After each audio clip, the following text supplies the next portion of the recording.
మనం ఇష్టపడి ఫ్లాటో లేదా పొలమో లేదా ఇల్లు అనేది ఎక్కువగా కొనుగోలు చేస్తూ ఉంటాం. అప్పుడు ఉన్నటువంటి అత్యుత్సాహం మీద 22A కు సంబంధించి నిషేధిత భూములలో ఉందా లేదా అనేది తెలుసుకోకుండా కొనుగోలు చేస్తాం. మనం తీసుకున్న వెంటనే రిజిస్ట్రేషన్ కోసం MRO ఆఫీస్ కి వెళ్తే మీ భూమి అనేది రిజిస్ట్రేషన్ అవ్వదు అని చెప్తే ఎలా ఉంటుంది? అప్పటికే మనం అడ్వాన్స్ అంతా పే చేసి ఉంటాం కాబట్టి దాని తర్వాత తీవ్ర ఇబ్బందులను ఎదుర్కోవాల్సి వస్తుంది. అయితే వీటన్నిటిని దృష్టిలో ఉంచుకొని సీఎం రేవంత్ రెడ్డి గారు ఇటీవల ఒక విషయాన్ని అయితే వెల్లడించారు. ఎక్కడైతే 22A ప్రకారం నిషేధిత భూముల్లో ఉన్నాయో వాటిని బై సర్వే నెంబర్ల ద్వారా విభజన చేస్తామని సీఎం రేవంత్ రెడ్డి అయితే తెలిపారు. అసలు ఈ 22A నిషేధిత భూములు ఏంటి, వీటిని ఎలా రిజిస్ట్రేషన్ చేసుకోవాలి, ఎలాంటి భూములను నిషేధిత భూముల్లోకి చేరుస్తారు, అలాగే ఇటీవల సీఎం రేవంత్ రెడ్డి గారు ఇచ్చినటువంటి కీలక నిర్ణయం ఏంటి అనే పూర్తి సమాచారం ఈ వీడియోలో అయితే తెలుసుకుందాం. అంతకన్నా ముందు మీరు గనక మన ఛానల్ కి కొత్తగా వస్తే వెంటనే సబ్స్క్రైబ్ చేసుకోండి. అలాగే ఈ వీడియో మీకు ఎక్కడ నచ్చినా కూడా లైక్ చేయడం మాత్రం మర్చిపోకండి.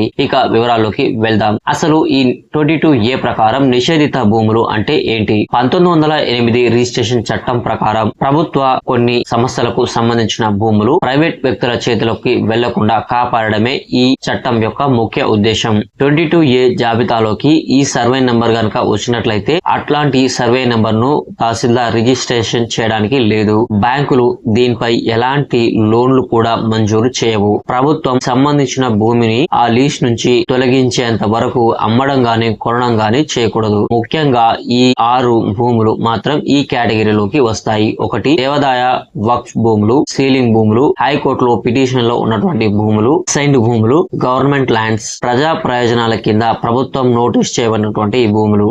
ఈ భూములు అన్ని 22A ప్రకారం నిషేధిత భూముల్లోకి వస్తాయి. వీటిని అమ్మడం గాని కొనడం గాని చేయకూడదు. మనం తీసుకునేటటువంటి భూమి నిషేధిత భూములలో ఉందో లేదో అని తెలుసుకోవడం ఎలా చెక్ చేసుకోవాలంటే, వ్యవసాయ భూమి అయినట్లయితే మనకు భూభారతిలో క్లియర్ గా ప్రొహిబిటెడ్ ల్యాండ్స్ అనే పోర్టల్లోకి వెళ్లి మనం చూసుకోవచ్చు. ఒకవేళ మీరు ఫ్లాట్ లేదా ఇల్లు ఇలాంటి వ్యవసాయేతర భూములు కొన్నప్పుడు మాత్రం మీరు IGRS తెలంగాణ పోర్టల్లోకి వెళ్లి ప్రొహిబిటెడ్ ప్రాపర్టీ రిజిస్ట్రేషన్స్ అనే దానిపైన క్లిక్ చేసి మీరు అయితే మీ యొక్క సర్వే నెంబర్ తో చెక్ చేసుకోవచ్చు. గతంలో డిజిటలైజేషన్, రిజిస్ట్రేషన్ మ్యాపింగ్ సమయంలో కొంతమంది పట్టా భూములు మరియు పర్మిషన్ ఉన్నటువంటి లేఅవుట్లు కూడా 22A కింద పడిపోయాయి. ఒకవేళ మీ భూమి కూడా అలా తప్పుగా గనక పడ్డట్లయితే మీరు ఈ విధంగా అయితే చేసుకోవచ్చు. మీరు కొన్నటువంటి రిజిస్ట్రేషన్ సేల్ డీడ్, పాత డాక్యుమెంట్స్, పట్టాబు HMDA కింద ఉందా, DCTP కింద ఉందా, GHMC కింద ఉందా, లేఅవుట్ పర్మిషన్ పత్రాలు అయితే సిద్ధంగా ఉంచుకోవాల్సి ఉంటుంది. దీన్ని భూభారతి లేదా మీ సేవా కేంద్రాల్లో అయితే ప్రొహిబిటెడ్ ప్రాపర్టీ ల్యాండ్స్ కింద అప్లై అయితే చేసుకోవచ్చు. మీరు ఇచ్చినటువంటి డాక్యుమెంట్స్ ని జిల్లా కలెక్టర్ లేదా సంబంధిత వ్యక్తి అనేది పూర్తిగా పరిశీలించి వాటిని ప్రొహిబిటెడ్ ల్యాండ్ నుంచి తొలగించడం జరుగుతుంది. ఇప్పటి వరకు ఉన్న పెద్ద సమస్య ఏంటంటే, ఒక సర్వే 100 ఎకరాలు ఉన్నట్లయితే ఆ 100 ఎకరాల్లో 2 లేదా 3 ఎకరాలు కోర్టు నిబంధనలలో లేదా ఏ ఇతర కారణాల వల్ల నిషేధిత భూములలో ఉన్నట్లయితే వెంటనే అధికారులు ఈ 100 ఎకరాల భూమిని 22A కింద నిషేధిత భూముల్లో చేర్చడం జరిగింది. దానివల్ల సొంత భూములు ఉండి పట్టా బుక్లు ఉన్న వాళ్ళు కూడా ఇబ్బందులు పడేవారు. అయితే కుకట్పల్లిలో జరిగినటువంటి బహిరంగ సభలో సీఎం రేవంత్ రెడ్డి వీటికి చర్మగీతం పాడారు. ఒక సర్వే నెంబర్ లో కొంత భాగం కోర్టు కేసుల్లో ఉన్నా లేదా ప్రభుత్వ భూమి ఉన్నా మిగతా స్థలాల యజమానులు భయపడాల్సిన పని లేదు అని అన్నారు. వివాదాస్పద భూమిని పక్కకు పెట్టి ప్రైవేట్ మరియు ప్రైవేట్ పట్టా భూములకు సబ్ నెంబర్లు ఇచ్చి వాటిని రిజిస్ట్రేషన్ చేస్తామని ఆయన స్పష్టం చేశారు.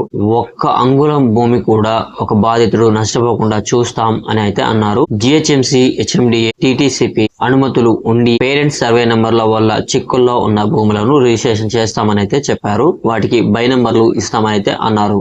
ప్రభుత్వ భూముల్లో పక్కనే ఉండి ప్రైవేట్ భూముల్లో పొరపాటున 22A నిషేధిత భూముల్లో ఉన్నట్లయితే వారిని వెంటనే సర్వే చేసి బై సర్వే నెంబర్లు ఇస్తామని అన్నారు. ఈ బై సర్వే నెంబర్లు ఇవ్వడం వల్ల రిజిస్ట్రేషన్ అనేది సులభంగా కంప్లీట్ అవుతుంది కాబట్టి బ్యాంక్ లోన్లు కూడా ఈజీగా వస్తాయి. సో మీరు గనుక ఇలాంటి సమస్యలు గనుక ఇరికినట్లయితే వెంటనే మీకు సంబంధించిన డాక్యుమెంట్స్ అన్ని తయారు చేసుకొని జిల్లా కలెక్టర్ కు అందివ్వాలి. త్వరలోనే ఈ ప్రక్రియను ప్రభుత్వం భూభారతిలో వేగవంతం చేస్తామని అయితే చెప్పింది. అర్హులైన ప్రైవేట్ హక్కుదారులు అందరికీ రిజిస్ట్రేషన్ సర్టిఫికెట్స్ అందజేస్తామని అయితే సీఎం రేవంత్ రెడ్డి తెలిపారు. సో మీ భూమి గనుక 22A నిషేధిత భూముల్లో ఉన్నాయా, ఉంటే మీరు ఎలాంటి డాక్యుమెంట్స్ కలిగి ఉన్నారు అనేది కామెంట్ రూపంలో అయితే తెలియజేయండి. సో ఇది ఈ రోజు వీడియో మీకు నచ్చిందని అనుకుంటున్నాను. మీకు నచ్చితే లైక్ చేయండి. అలాగే మన ఛానల్ కి సబ్స్క్రైబ్ అవ్వడం మాత్రం మర్చిపోకండి.